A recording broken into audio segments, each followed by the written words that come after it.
What you just saw was a small glimpse of what we're going to be covering today. The first firearm there was a Glock 9mm. The second was the brand new Ruger 5.7.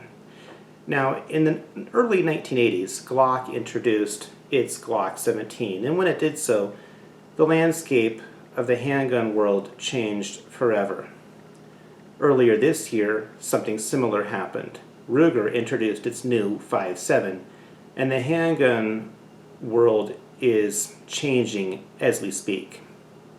Now, as you may have seen by now, there's been a lot of people who have been rushing to compare the Ruger 5.7 to the FN 5.7. I want to be clear, I have no problems at all with those comparison attempts. I've enjoyed reading about it myself. I've enjoyed their videos myself. But I think there's a bigger question, or at least a different question, that we should also take a look at. There's a question that's been getting avoided for many years now, and that question is this. Should I be in a handgun that shoots conventional pistol ammo, such as 9mm, 40, or 45? Or should I be in a handgun that shoots rifle ammo? Here's what I mean by that. For many years now, when people have gone to their local gun store and they've asked to look at a FN 5.7, on a lot of occasions it hasn't even been in stock. When it has been in stock, after looking at it, they'd look at the price tag and they'd say, yeah, tell me more about those 9mm. What do you got in 9mm, Jim? You get the idea. But now that Ruger has brought its 5.7 to market for what you can purchase a handgun that's chambered in conventional pistol ammo for, it's finally time to answer that question once and for all. Should I be in a handgun that's conventional pistol ammo like 9, 40, or 45? Or should I be in a handgun that shoots rifle ammo? Now, if you do decide that making the change into a handgun that can handle, or that's chambered for the 5.7x28, if you decide that that change is right for you, then you will be willing to overlook any small deficiencies that are in this handgun. That's my prediction anyway. But on the flip side of that coin, if you decide that you need to stay with handguns that shoot conventional pistol ammo, I got no problem with that. But if that's your decision, then no amount of engineering perfection that's been put into this handgun is going to be enough to satisfy you or get you over the hump. And that's why we're not going to spend 20 minutes looking over every little feature and benefit that this firearm has to offer, but we will look at one main one, and then we're going to go do some shooting. Now let's realize that the 5.7x28 came out right around 1990, and it was intended as a replacement for the NATO 9mm ball ammo. So I propose that we start there. Let's see how the 5.7 measures up to 9mm NATO ball, or vice versa. Let's see if that part was done right in the first place. So we're going to go out and do some chronographing. We're going to chronograph 9mm NATO ball shot through a Glock 17, and then we're going to chronograph 3 different types of 5.7x28 ammo shot through the new Ruger 5.7. We're going to bring that data right back in here. We're going to crunch the numbers, and armed with that new knowledge, pardon the pun, we're going to go right back out and do some ballistic testing. From there, we're going to go off to the shooting range. We're going to test for accuracy or lack of. Now, on the subject of accuracy, I did tell you a moment ago we were going to talk about one main feature of the firearm. This firearm does not come with this screwdriver. I wished it did. It doesn't. Please find yourself a small standard screwdriver. If you do choose to buy this firearm and you go to take it to the range to sight it in, which I hope you will, treat it like it's a rifle, because it shoots rifle ammo after all anyway. When you're sighting this in, windage is on the side. Elevation is on the top. It's click adjustable. If yours is anything like mine was, it may shoot a little bit low. So in my case, I needed to turn counterclockwise to bring my point of impact a little higher. Now when I went to go turn my point of impact to the left, counterclockwise, I was having a hard time doing it. Don't force the screw if you're having a hard time doing so. What I did was I called Ruger and they walked me through it over the phone. Very nice people. They said all I needed to do was add a little bit of downward pressure before turning. Sure enough, they were right. I added a little bit of downward pressure with the screwdriver and then turned counterclockwise and click, click, click, click, click, right to where I needed to be. If you liked today's video, please remember to click the like button and do subscribe and turn on the notifications link if you haven't already done so. And as always, we're looking forward to your comments. Thank you again.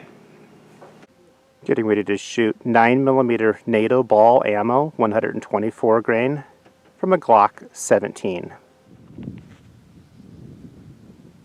12-16, 12-16. 12-16 again. 11-96, 11-96. 12-29, 12-29. 12-29 again. Getting ready to shoot 5.7 by 28. This will be the American Eagle 40 grain full metal jacket. 16-36, 1636. 16-41, 1641. 16-16. 1608. 1620, 1620. Getting ready to shoot the 5.7 by 28. This will be the 40 grain Hornady VMAX bullet, also known as the SS-197 SR. 1705, 1705. 1724, 1724. 1717. 1739. 1721. Getting ready to shoot the 5.7 by 28. This is the 27 grain lead-free bullet, also known as the SS-195 LF.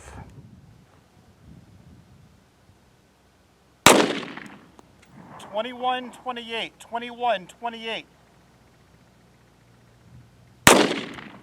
2149, 2149.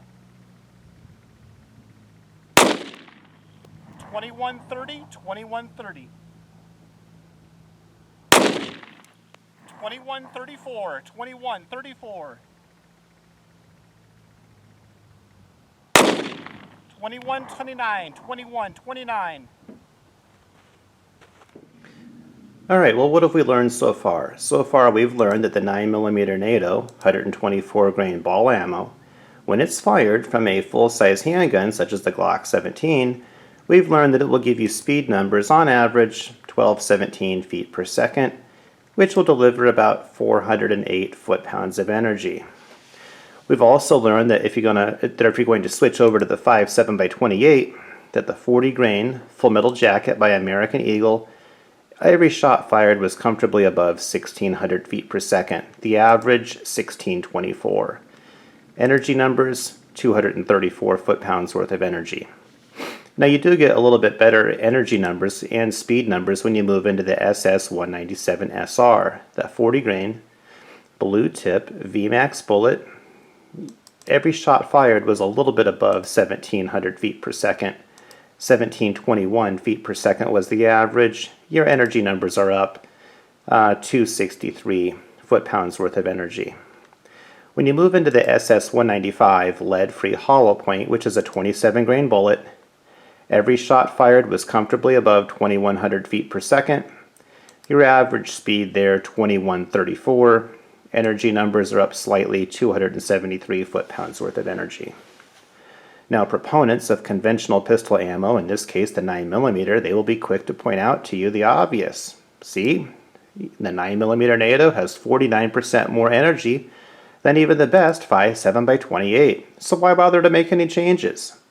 However, the 5.7 by 28 proponents will also point out that even the slowest 5.7 by 28 bullet that you're going to find is still 33% faster than a good hot-loaded 9mm NATO round. In fact, it's 400 feet per second faster, and that's the slow stuff for the 5.7 by 28. They will also point out that the 195 LF round is going to be 75% more speed than a good hot-loaded 9mm NATO. That it's about 900 feet per second more on average. So the thought is, do we stick with something that has 408 foot-pounds of energy, or dip into something that's got 200 and change? So keep this in mind. Yes, the 9mm has 408 foot-pounds of energy, but it might be delivering that energy more slowly because of the speed numbers or lack thereof, 1217 feet per second, compared to maybe 2,000 feet per second, for example. So proponents of the 5.7 will say that it's not all about the speed numbers, it's about how fast, they'll say it's not all about the energy numbers, they'll say it's also about how fast that energy is transferred into the intended target that really matters, that it's energy transfer, not just pure energy. So let's go out into the field, do some ballistic testing, and see how these numbers translate. Getting ready to shoot the 5.7 by 28. This will be the 27 grain lead-free hollow point, also known as the SS-195LF. We'll be shooting at these water jugs from a distance of about 7 or 8 feet away.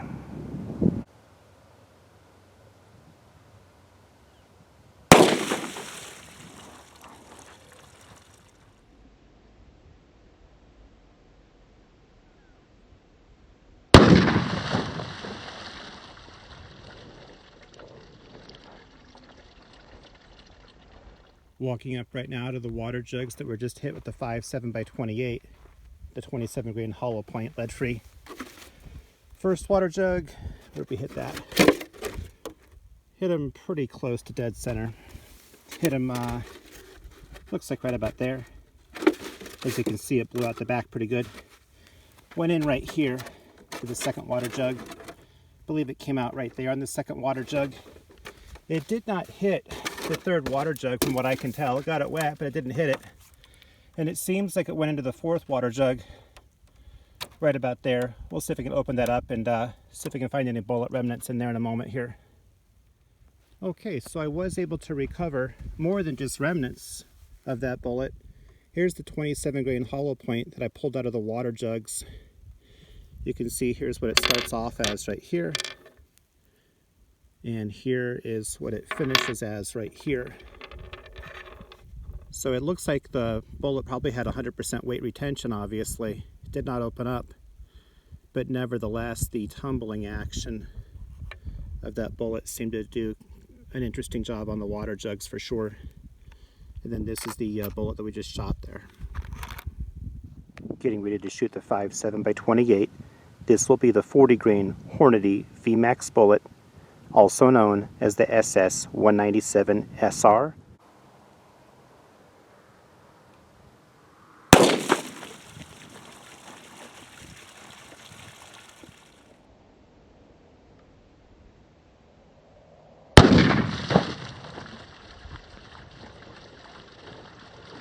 Alright, walking up right now to the water jugs that were just hit with the 5.7 by 28. This one was with the 40 grain VMAX bullets.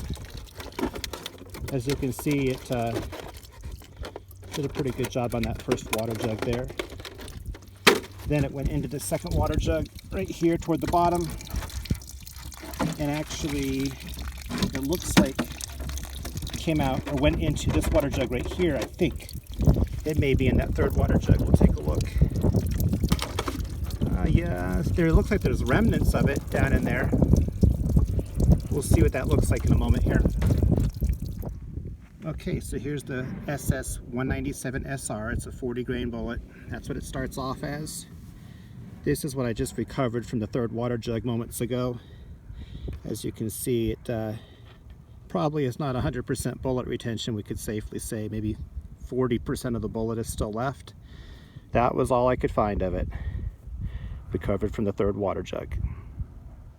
Getting ready to shoot the 5.7 by 28 40 grain full metal jacket by American Eagle.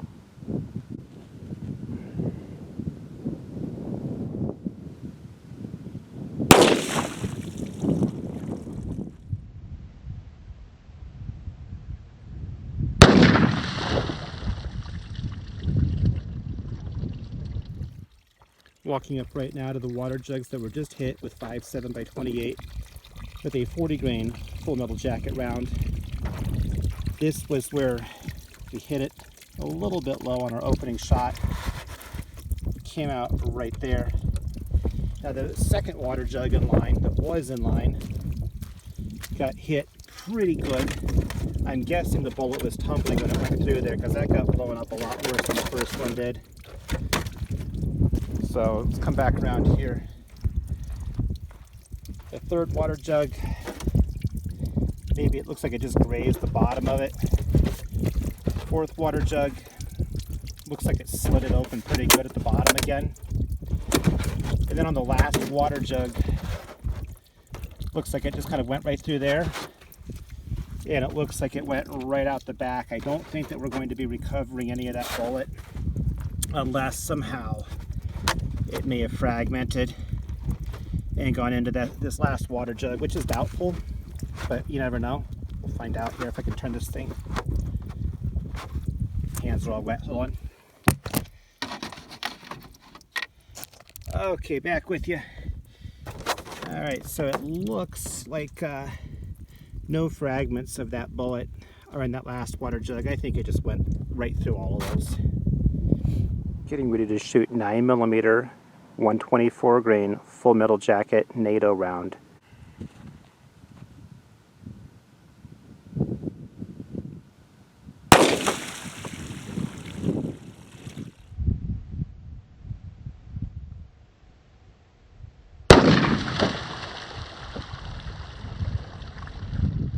Walking up right now to the water jugs that were just hit with 9mm 124 grain NATO ball ammo. Okay, so the first water jug is in line. Let's see what we got here.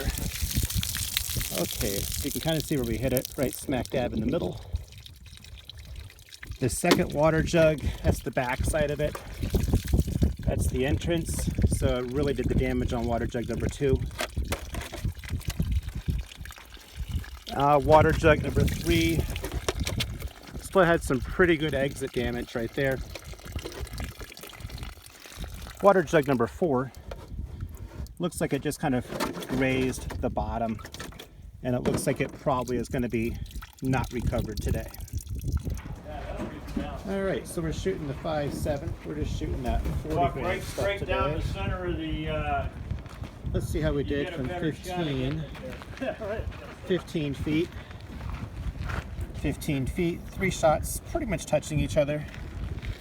Here we had 2 bullets touching each other and a flyer. Here we had 2 bullets touching each other, and I think I was still sighting it in and bringing it up at this point.